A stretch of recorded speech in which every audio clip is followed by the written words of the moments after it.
Chiquillos, pues este es el video donde vamos a revisar las respuestas de las primeras 10 preguntas que vimos. Ojalá hayan podido analizarlas, si no, pues por lo menos vean esto para que analicemos un poquito y discutamos al respecto. Empecemos. Bueno, dice, la pregunta número 1 era, ¿el fármaco que contiene mayor biodisponibilidad y se utiliza en el tratamiento del herpes simple es el? Inciso A, ganciclovir, inciso B, famciclovir, inciso C, aciclovir, inciso D, valaciclovir o inciso E, etacavir. ¿Cuál hubiera puesto yo de primera instancia? Aciclovir, pero la respuesta correcta es el famciclovir. Vamos a leer el comentario que dice: el tratamiento de primera elección frente al herpes simple es el aciclovir. Sin embargo, el famciclovir, otro agente antiviral de acción potente contra el virus herpes, se caracteriza por una rápida absorción oral y una biodisponibilidad del 77% frente al 15% del aciclovir. Las principales indicaciones del famciclovir son el tratamiento o supresión del herpes genital recurrente y para el tratamiento del herpes zóster en individuos inmunocompetentes. Entonces, en conclusión, lo que más damos pues es el aciclovir y generalmente pues es lo que tenemos al alcance, pero no significa que sea el de mayor biodisponibilidad. El de mayor biodisponibilidad es el famciclovir, por lo tanto pues sí, un individuo que tenga menos respuesta inmune necesita algo que sea más agresivo, entonces pues esa es la opción. Otra vez disculpen un poquito mi pulso de maraquero, pero voy a intentar pues no mover tanto la cámara, ¿sale? Bueno, dice, número 2, en pacientes que padecen trombosis venosa profunda, el procedimiento más sensible para observar el trombo al analizar el flujo sanguíneo es... Inciso A, venografía, inciso B, ultrasonido Doppler, inciso C, gamagrama venoso, inciso D, pletismografía e inciso D, resonancia magnética. Yo aquí diría Doppler. La respuesta es Doppler, pues es lo que hacemos normalmente en los hospitales, ¿no? Yo creo que a todos nos tocó en el internado llevar un pacientito a Doppler. Dice, ante la sospecha de una trombosis profunda, la prueba diagnóstica estándar es la flebografía ascendente, que detecta tanto los trombos distales como los proximales, que recuerda son la fuente de la mayoría de los grandes émbolos pulmonares.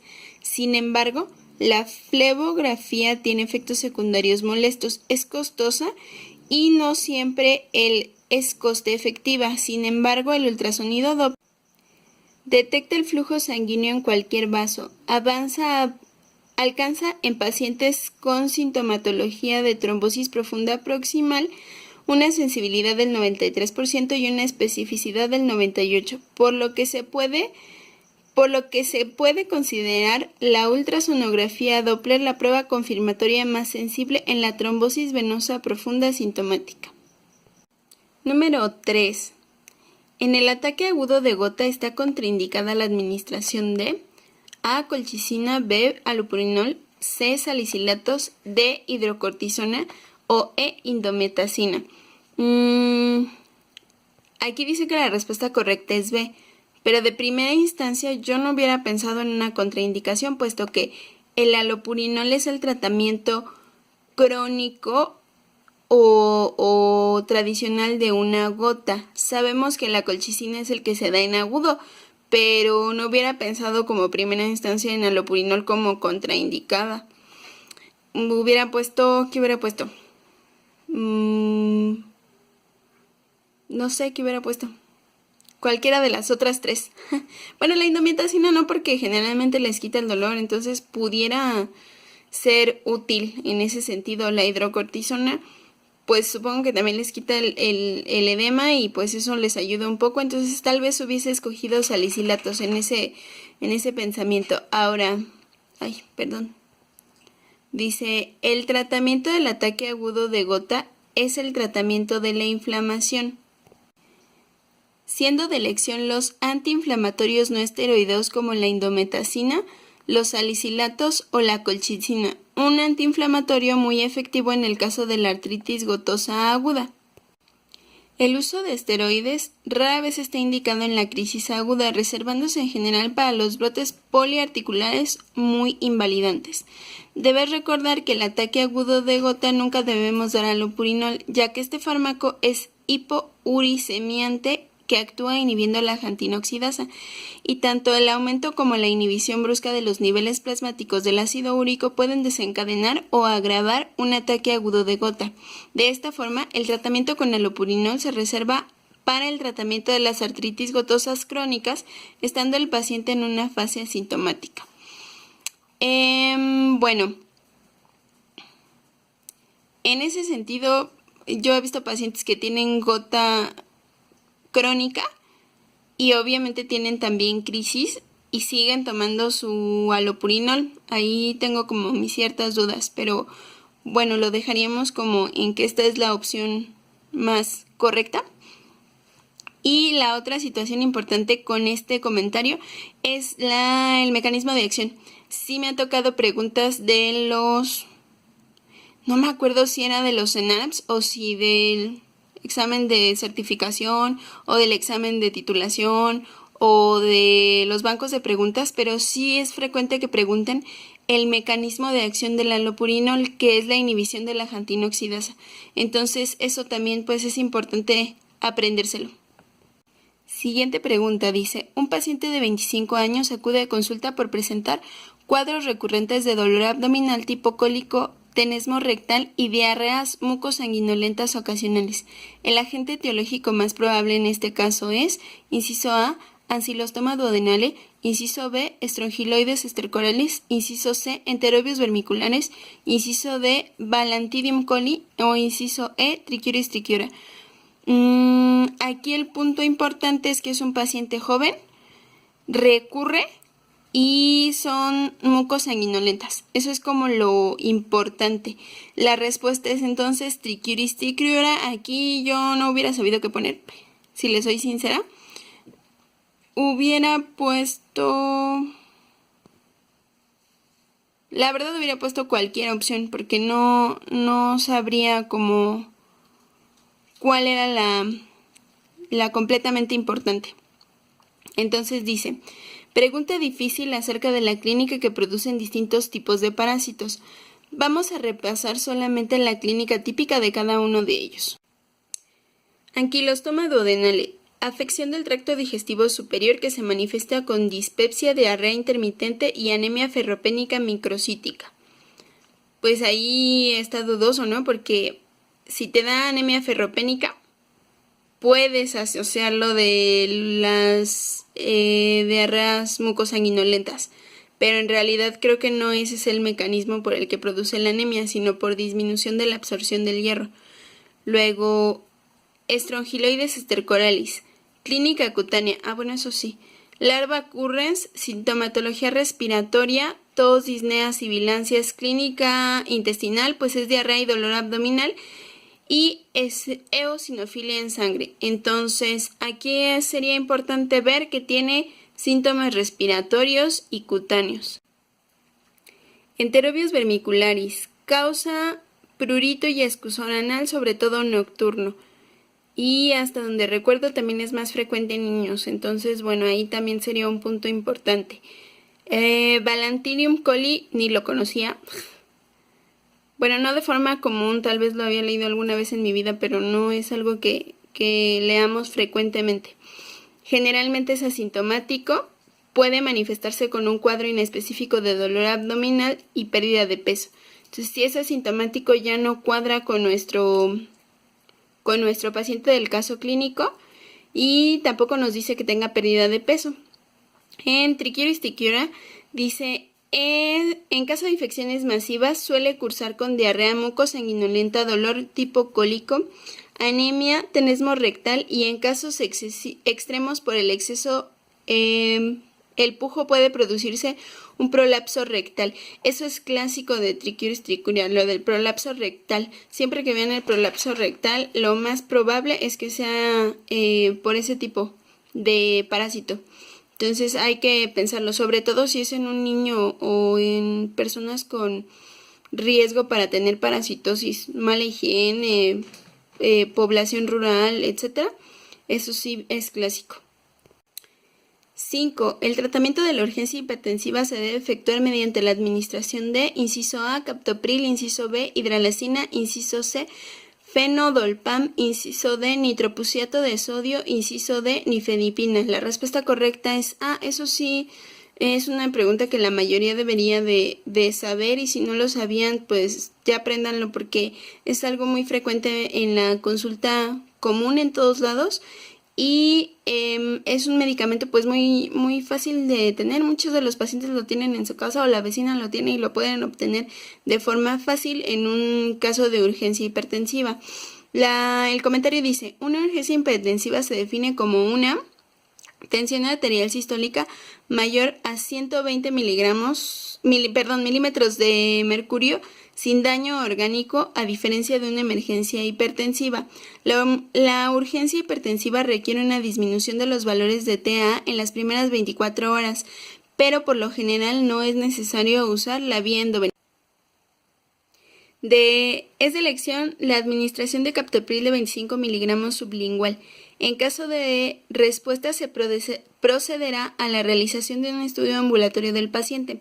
Si no hay respuesta a la primera dosis de captopril, esta se puede repetir a los 30 minutos, y en caso de refractariedad a esta segunda dosis se asaría a tratamientos hospitalarios de segunda línea. Bueno, aquí yo lo único que tengo que comentar al respecto es el hecho de que 120 milímetros de mercurio no me parece una elevación de la presión arterial suficiente para decir que sea una urgencia hipertensiva. Si se van a los criterios de la norma oficial 030 o a los JNS7, dice que una urgencia hipertensiva efectivamente no tiene daño a órgano blanco, pero es una presión arterial, si no me falla la memoria, mayor a 160 milímetros de mercurio. Entonces ahí sí yo tendría como que mi punto a discutir en ese detalle en específico. Lo demás pues sí, estoy como que de acuerdo. Ahora viene el caso clínico seriado.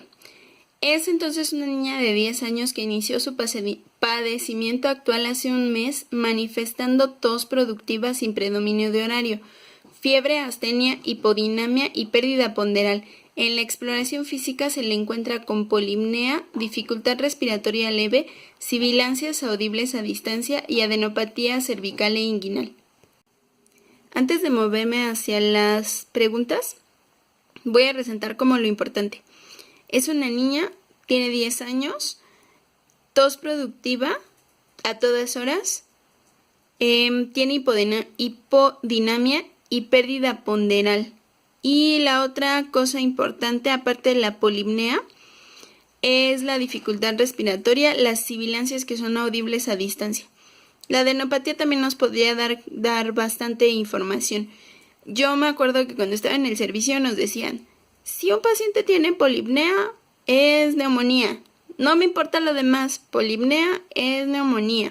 Entonces lo tienes que referir. Entonces ya ahí vamos como pensando por esos datos, aparte de que efectivamente pues lo demás tiene cuadro importante, ¿no? De vías respiratorias superiores y que se está agravando. Dice, el diagnóstico clínico más probable es... Ahí tienen las opciones. La respuesta correcta es tuberculosis. Yo de primera instancia hubiese pensado en bronconeumonía. Vamos a leer el comentario. Dice, la neumonía tuberculosa o reactivación del Mycobacterium tuberculosis acantonado en el pulmón tras una primoinfección suele presentarse con una clínica insidiosa con febrícula, malestar general, pérdida de peso, sudoración nocturna, tos persistente y productiva, en ocasiones hemoptoica.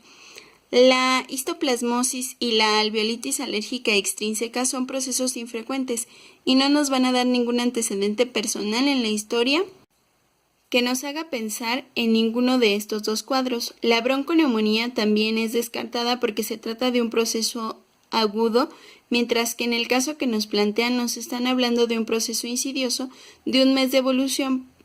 El principal diagnóstico diferencial es con el linfoma, sobre todo al hablarnos de adenopatías diseminadas. Sin embargo, este no suele cursar con tos productiva, y por otro lado, las adenopatías constituyen la forma más frecuente de tuberculosis extrapulmonar y es muy habitual en niños y en pacientes infectados por el virus del VIH.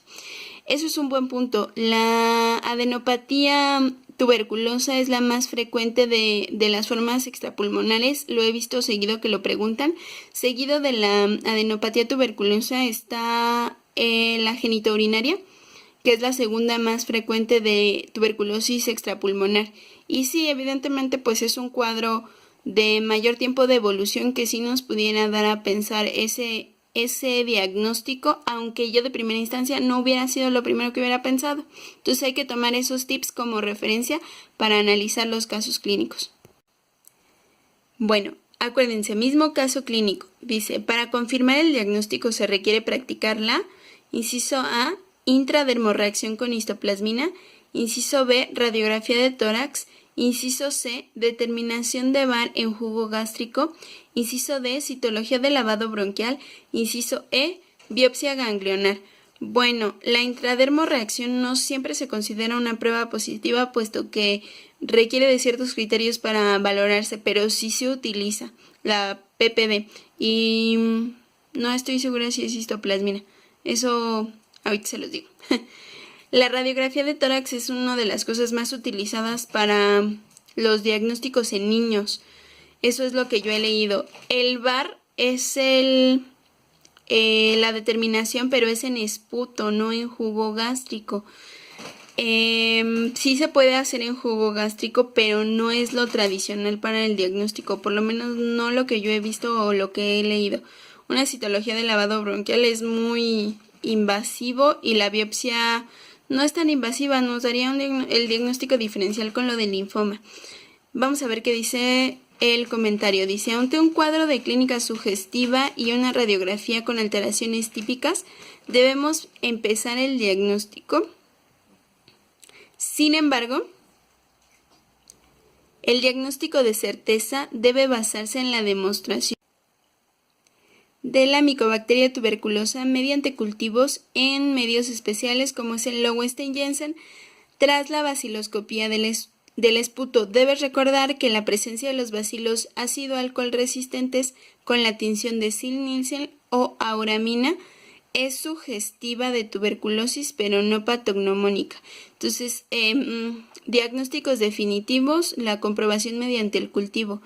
Hay que recordar cuánto se tarda el cultivo. Bastante tiempo se tarda. El medio, que es un medio especial, la tinción de Ziehl-Neelsen también es punto importante a recordar. Y que son 3 baciloscopías según la norma oficial mexicana. Dice también la norma que si te salen las baciloscopías negativas, pero una clínica muy sugestiva, puedes volver a hacer la baciloscopía y mandar un cultivo. Si tienes baciloscopía negativa, el cultivo en proceso y la radiografía que también sea sugestiva junto con el cuadro clínico, se pudieran tomar en algunos pacientes como datos suficientes para iniciar el tratamiento. Pero bueno, eso ya son como especificaciones de la norma oficial. También hay que leerlo porque a veces preguntan caso sospechoso, caso contacto, caso confirmado y los casos que ya no tienen la infección, que eso también se hace por medio de los cultivos. También los resistentes, que también son por medio de cultivos y baciloscopías. Dice, tercer enunciado, que es el último de este caso clínico, ¿sale? Al tener informe del estudio solicitado, se debe iniciar el tratamiento con... La verdad aquí pusieron muy fácil esto porque pues es sencillo. No te están preguntando cuáles son los medicamentos que le tienes que dar y eso es importante que lo sepan.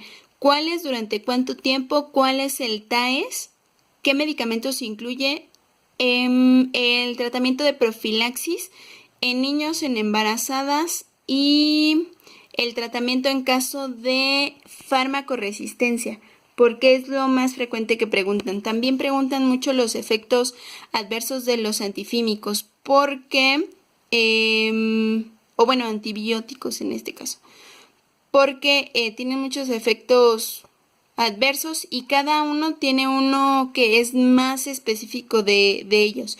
Yo en esta respuesta hubiera escogido antifímicos. Aquí dice que la correcta es antibiótico. Vamos a leer el comentario. Dice, actualmente el tratamiento de la tuberculosis en nuestro medio se basa en el empleo de por lo menos 3 fármacos para evitar la aparición de las resistencias. La pauta más utilizada es isoniazida, rifampicina, piracinamida durante 4 meses, prosiguiendo después con isoniazida y rifampicina 4 meses más hasta completar el tratamiento de 6 meses. Aquí yo sugiero leerlo en la norma, porque es el que nos van a preguntar y el que nos rige. Y pues está bien que son antibióticos, pero desde mi punto de vista son antifímicos. Pero bueno, eso ahí como que es un punto medio extraño a discutir. Póngame sus opiniones, en este caso clínico. Bueno, ahí terminó el caso seriado. Dice, vía de diseminación más frecuente de la tuberculosis genital en las mujeres es la... Inciso A, linfática. Inciso B, traselómica. Inciso C, parametrial. Inciso D, hematógena. Inciso E, peritoneal. Entonces, aquí dice que es la linfática, la respuesta correcta, pero yo en el CTO leí otra cosa, se los muestro, miren. Es el CTO de Uro en la página número 6. Dice, ¿dónde está? Aquí está. Dice, tras la inhalación del bacilo se produce una diseminación hematógena. Entonces, bueno, ahí yo me quedo como con la duda de cuál de las dos sería la respuesta. Lo único que pudiera decir en favor de este comentario es que dice en las mujeres, y eso puede ser un punto a considerar diferente a una aseveración en general. Entonces, pudiéramos considerar que si nos preguntan específicamente en la mujer, pues es linfática, y si es en general sería hematógena, pero bueno, ahí no sé, me quedo como con la duda. Y aparte esta fuente que tienen aquí es del CTO de Gineco, pero es la 6ª edición. Yo les estoy mostrando el más nuevo, que no sé qué edición es. Es la edición 2 de los nuevos. Entonces, bueno, a lo mejor es una actualización o sería importante buscar si es específico del género femenino. Pero dice, la tuberculosis genital femenina, generalmente se origina por reactivación de un foco de siembra hemática desde un foco primario del pulmón. Generalmente, el foco metastásico de la tuberculosis suele anidar en el extremo distal de la trompa. Recuerda, tuberculosis trompa, y posteriormente se extiende a endometrio, ovarios, cervix y vagina por contigüidad y por vía linfática. Entonces, primero fue una siembra hemática y de la hemática se fue a la linfática. Por lo menos eso es lo que yo entiendo con este comentario. Igual déjenme sus comentarios respecto a esto si encontraron algo más. No tengo a la mano mi CTO de Gineco, pero lo voy a leer y se los pongo en el próximo videito. O si puedo en este mismo, pero es que este ya va a quedar un poquito largo. Última pregunta. La principal función de la ciclooxigenasa tipo 2 en el proceso inflamatorio es la formación de... Inciso A, prostaciclinas. Inciso B, leucotrenos. Inciso C, tromboxanos. Inciso D, prostaglandinas. E inciso D, interleucinas. La respuesta correcta es prostaglandinas, pero aquí como que el truco de la pregunta es que te ponen prostaciclinas y prostaglandinas, que se parecen mucho, para que te confundas y no sepas qué contestar. Dice el comentario, en la síntesis de prostaglandinas, pero dice prostaglandinas, ¿vieron? Como mediadores de la inflamación intervienen diversas enzimas, siendo la primera de ellas la ciclooxigenasa. Existen dos isoformas de esta enzima, la COX-1 y la COX-2. La primera se expresa de forma constitutiva en prácticamente todas las células. Sin embargo, la COX-2 no presenta esta gran ubicuidad ni se expresa en forma constitutiva, pero puede ser inducida por citocinas, factores de crecimiento y endotoxinas. Las ciclooxigenasas actúan sobre el ácido araquidónico para dar lugar a los distintos tipos de prostaglandinas. Entonces, pues ese es el comentario. Respecto a esto, pues lo único que habría que considerar son, por ejemplo, los AINES, cuáles son los que inhiben a la COX-1 y cuáles son los que inhiben a la COX-2. Y pues de la vía del ácido araquidónico, sí es importante conocerla, pero sería muy extremo que te preguntaran algo así, es muy específico, muy bioquímico. Sería de ese tipo de preguntas que nadie jamás en la vida contesta más que aquel súper ñoñazo que se aprende las cosas en memoria fotográfica. Eso sería como una pregunta de mucha dificultad. Y bueno, pues con esto terminamos el videito de las respuestas de las primeras 10 preguntas que subí. Déjenme sus comentarios. Como les dije, hay cosas en las que podemos estar de acuerdo o no, que puede haber duda en cuanto a bibliografías. Les digo, estas son preguntas viejitas.